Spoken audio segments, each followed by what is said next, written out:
स्वागत है आपका पॉजिटिव इनबॉक्स हिंदी चैनल पर। इस चैनल पर आपको नई नई और दिलचस्प कहानियाँ मिलती हैं। अगर आप पहली बार इस चैनल पर आए हैं तो चैनल को सब्सक्राइब कर लीजिए और वीडियो अच्छी लगे तो कमेंट और लाइक करना बिल्कुल मत भूलिएगा।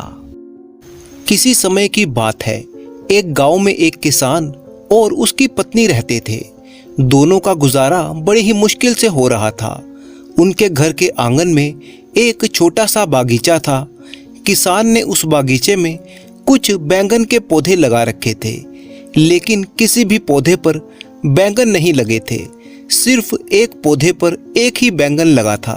उसने अपनी पत्नी से कहा, बगीचे में सिर्फ एक ही बैंगन लगा है, इसे बाजार में क्या बेचेंगे, अपने ही घर पर रख लेते हैं।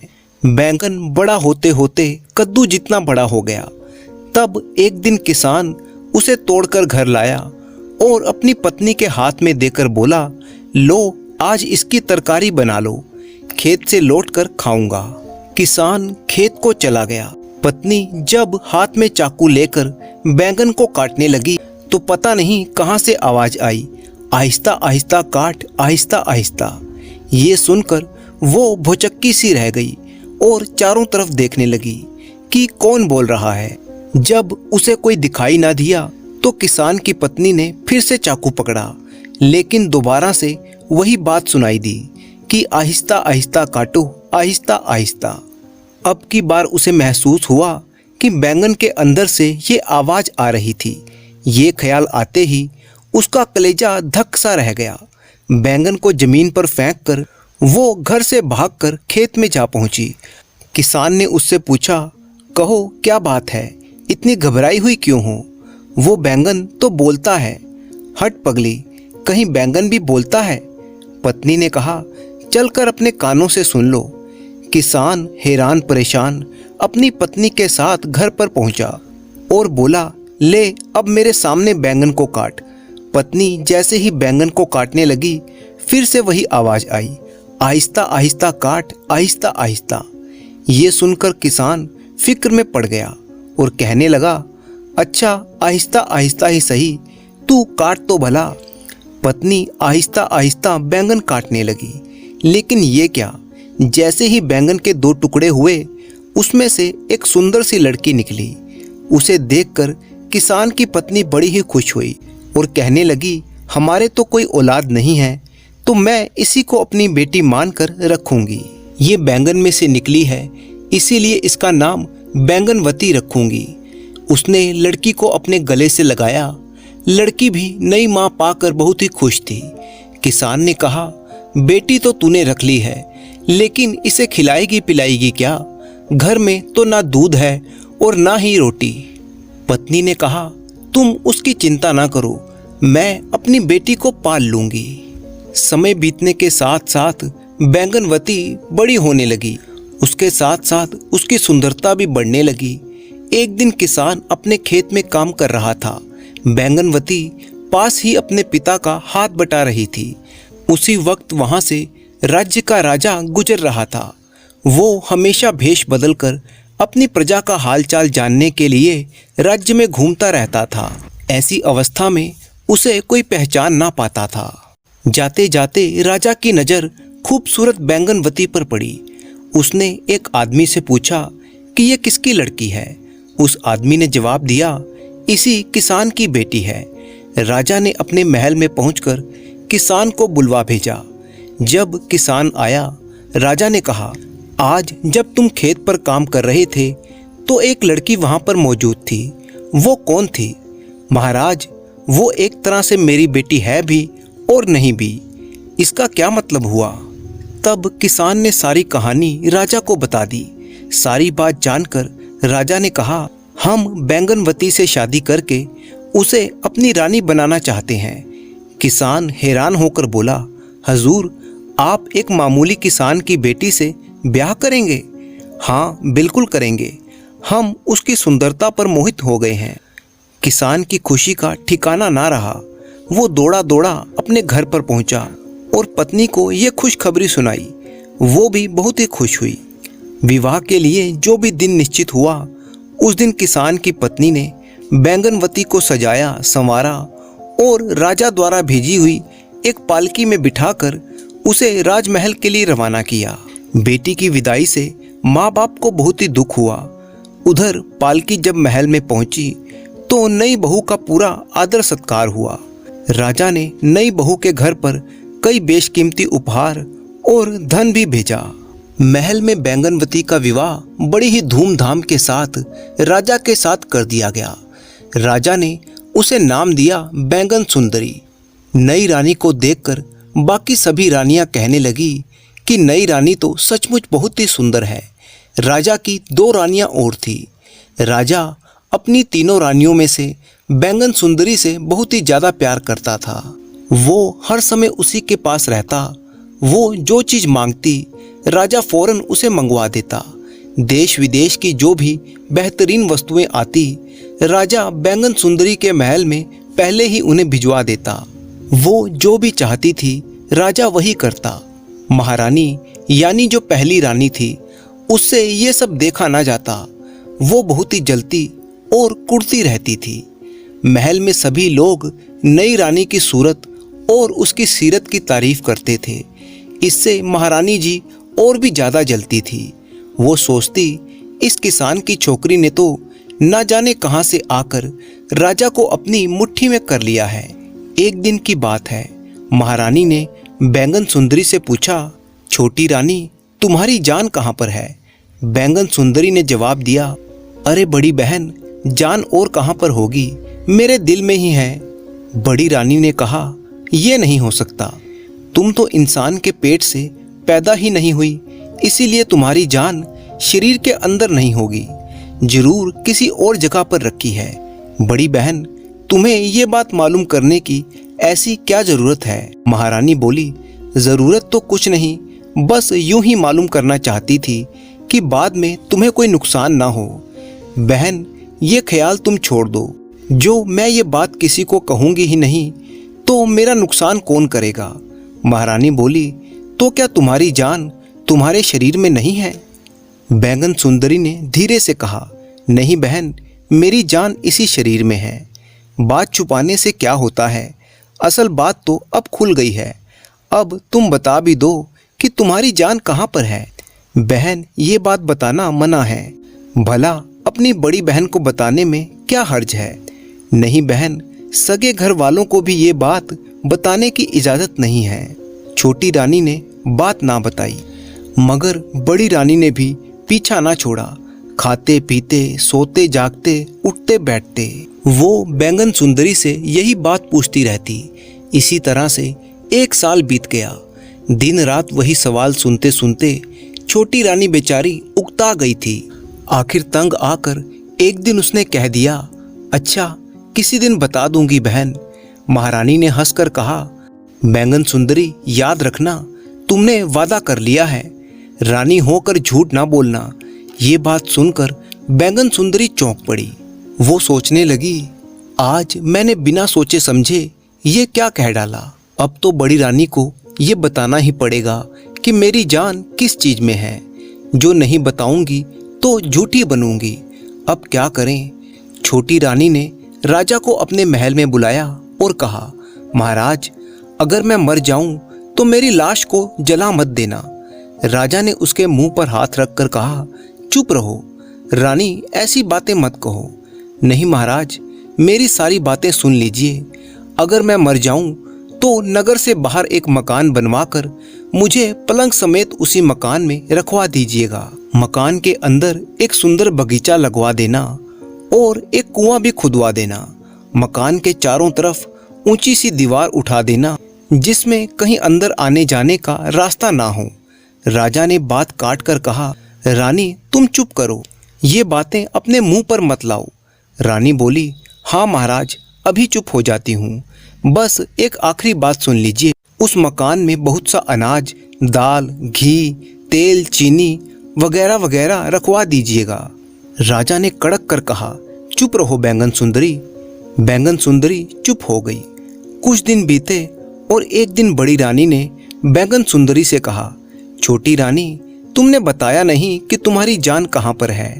बैंगन सुंदरी बोली, तो क्या बहन सचमुच बताना ही पड़ेगा? बड़ी रानी ने कहा, तुमने वादा किया है, अब क्या उसे पूरा ना करोगी? अगर मैं बता दूंगी तो तुम जरूर मेरी जान ले लोगी।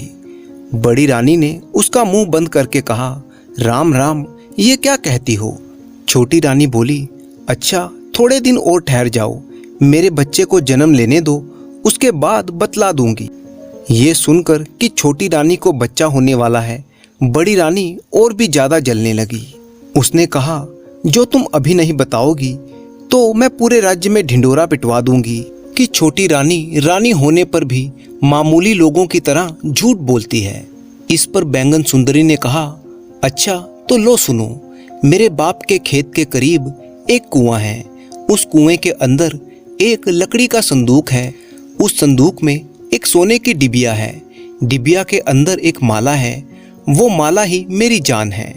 बड़ी रानी हंसने लगी और कहने लगी, छोटी रानी, तुम्हारी किस्मत बहुत अच्छी है जो तुम्हारी जान को कोई खतरा नहीं है।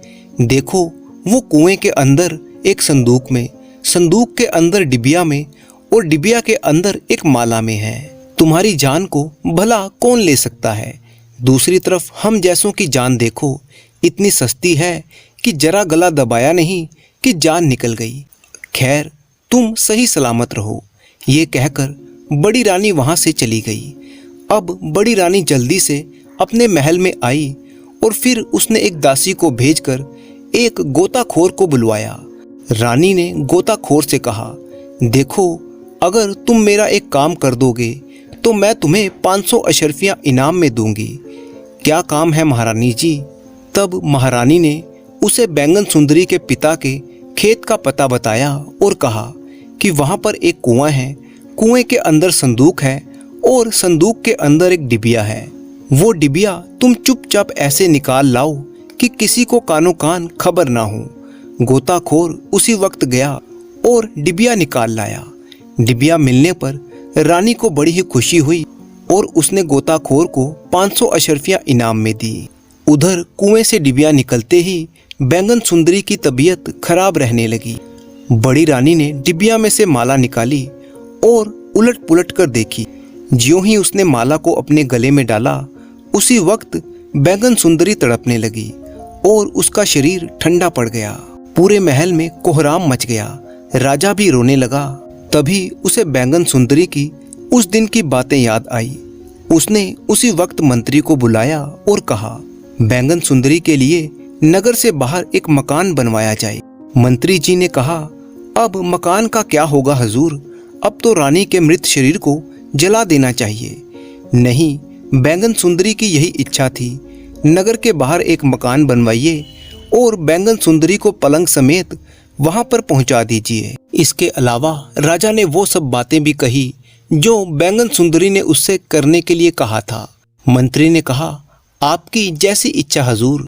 बैंगन सुंदरी जैसा कहकर गई थी, बिल्कुल वैसा ही मकान बनवा दिया गया और बैंगन सुंदरी को पलंग समेत वहां पर लेटा दिया गया। मकान के चारों तरफ ऊंची ऊंची चार दीवारी बना दी गई। दिन पर दिन गुजरते चले गए। इसी तरह से 1 साल गुजर गया। सोत के मर जाने से बड़ी रानी बहुत ही खुश थी। उसका तो कलेजा ठंडा हो गया था, लेकिन राजा तो बैंगन सुंदरी की याद में बहुत ही दुखी रहने लगा था। छोटी रानी की याद आते ही उसकी आंखें डबडबा जाती थी। वह अक्सर सोचता कि बैंगन सुंदरी ने मुझसे ये क्यों कहा था कि महाराज मेरे शरीर को जलाना मत, तो क्या बैंगन सुंदरी एक बार फिर से जी उठेगी। बैंगन सुंदरी के मकान को देखकर राजा सोचता कि वो इस मकान के अंदर सो रही है, पलंग पर अकेले पड़ी सो रही है। वो जागकर शायद मुझे ढूंढती हो और बाहर निकलने का रास्ता ना पाकर महाराज महाराज चिल्लाती हो। लेकिन फिर राजा को विचार आता कि इंसान मरकर कभी जिंदा नहीं होते। अपने मन को समझाने के लिए राजा रोज बैंगन सुंदरी के मकान की 4 दीवारी के चारों तरफ चक्कर लगाया करता था। एक दिन अचानक उसने सुना कि मकान के अंदर से किसी बच्चे के रोने की आवाज आ रही थी। राजा ये सुनकर चौंक पड़ा। यहाँ बच्चा कहाँ से आया? राजा दीवार फांद कर मकान के अंदर चला गया। देखता क्या है कि बैंगन सुंदरी तो पलंग पर मृत पड़ी हुई है। लेकिन उसकी बगल में एक सुंदर सा लड़का था। राजा ने उस लड़के को गले से लगा लिया।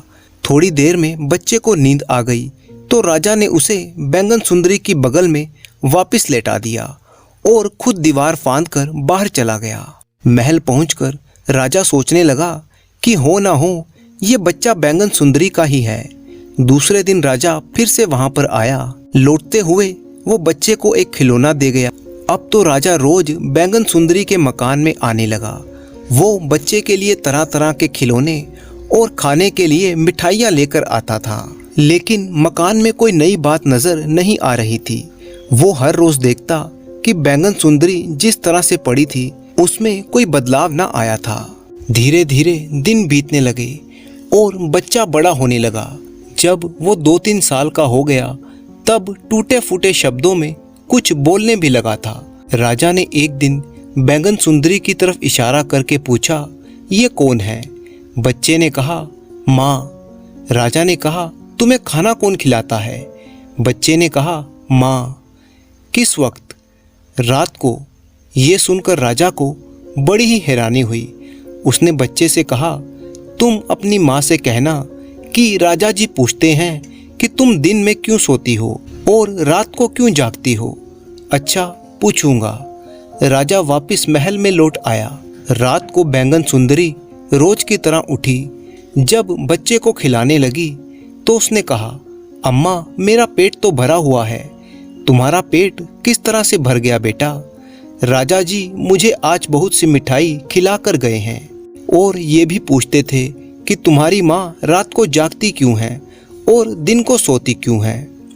बैंगन सुंदरी समझ गई कि राजा ने आकर सब कुछ देख लिया है। उसने सोचा कि अब छुपाने से क्या होगा। उसने बच्चे से कहा, देखो, ये जो राजा जी यहाँ पर आते हैं वो तुम्हारे पिता हैं। आज तुम महाराज के पैर छूना और कहना, महाराज, माँ की जान जिस माला में है वो बड़ी रानी के पास है। बड़ी रानी दिन भर उस माला को पहने रखती है, इसीलिए माँ सारा दिन बेहोश पड़ी रहती है। रात को सोते वक्त जब बड़ी रानी माला को गले से उतार देती है, इसीलिए माँ उस वक्त जाग उठती है। फिर वो पलंग से उठकर नहाती धोती है और मुझे खाना खिलाती है। दूसरे दिन जब राजा आया तो बच्चे ने सारी बात कह सुनाई। सारा मामला राजा की समझ में आ गया। बड़ी रानी पर उसे बहुत ही गुस्सा आया और उसने मन ही मन में बड़ी रानी को सबक सिखाने की ठान ली। महल में जाकर राजा ने बड़ी रानी से कहा, बड़ी रानी, हमारे मित्र का एक बहुत ही प्यारा बेटा है। मैं उसे बहुत ही प्यार करता हूँ। मैं उसे महल में लेकर आना चाहता हूँ। बड़ी रानी ने कहा, बच्चे तो मुझे भी बहुत ही पसंद हैं, आप उसे जरूर लेकर आइए। परंतु एक बात है, वो लड़का बहुत ही जिद्दी है। जो चीज़ मांगता है जब तक वो मिल ना जाए रो रो कर आफत खड़ी कर देता है। रानी ने कहा, तो क्या हमारे महल में किसी चीज़ की कोई कमी है? वो जो भी चीज़ मांगेगा उसे दे दी जाएगी। अच्छा, तो मैं उसे लाता हूँ। ये कहकर राजा बैंगन सुंदरी के मकान में गया और लड़के से कहने लगा, जब रानी तुम्हें गोद में ले उसी वक्त उसके गले की माला पकड़ लेना और जोर जोर से रोना शुरू कर देना। जब तक रानी तुम्हें वो माला ना दे तुम रोते ही रहना। इस तरह से समझा बुझाकर राजा लड़के को बड़ी रानी के पास महल में ले आया। रानी ने उसे प्यार से गोद में ले लिया और बोली, लड़का बहुत ही प्यारा है। लड़का उस वक्त माला लेने के लिए जोर जोर से रोने लगा। रानी ने उसे बहलाने फुसलाने की बहुत ही कोशिश की। कई तरह की मिठाइयाँ, खिलौने आदि पेश किए गए, लेकिन वो किसी भी तरह से मानने को तैयार न था। तब राजा ने उदास होकर कहा, दूसरे के बच्चे को क्यों रुलाती हो? आखिर वो मांगता क्या है? रानी ने जवाब दिया, मेरे गले की माला मांगता है तो तुम दे क्यों नहीं देती? नहीं, ये माला तो मैं किसी को नहीं दे सकती। ये माला बच्चे को दे दो, मैं तुम्हें इस तरह की दूसरी माला लाकर दे दूंगा। ये माला तो मैं हरगिज ना दूंगी। नहीं दोगी तो ये लड़का रो रो कर मर जाएगा। पराए बच्चे को घर लाकर क्या यूं ही मार दोगी? बच्चे का रोना देखकर रानी को उस पर दया आ गई। सोचने लगी, छोटी रानी तो अब मर ही चुकी है, थोड़ी देर के लिए ये माला बच्चे को दे दी जाए क्या हर्ज है। उसने कहा कि इस समय तो मैं माला दे देती हूँ, लेकिन जब लड़के का मन बहल जाए तो माला मुझे वापस ला देना। राजा ने कहा, हाँ ऐसा ही किया जाएगा। रानी ने माला निकालकर राजा को दे दी और राजा लड़के को लेकर महल से बाहर चला आया। फिर उसने चुपचाप अपने मंत्री को बुलाया और बैंगन सुंदरी के मकान की 4 दीवारी को तोड़ने का आदेश दिया। मंत्री ने ऐसा ही किया। राजा ने अंदर जाकर बैंगन सुंदरी के गले में वो माला डाल दी। माला पहनते ही बैंगन सुंदरी उठ बैठी। राजा ने बैंगन सुंदरी से कहा, अभी 2-4 दिन के लिए तुम यहीं पर रहो, बाद में मैं तुम्हें महल में ले जाऊंगा। उस रात राजा जब राजमहल में पहुंचा तो बड़ी रानी ने पूछा, आज इतनी रात बीते कहाँ पर रह गए थे आप? मैं अपने सेनापति और मंत्रियों से सलाह मशवरा कर रहा था।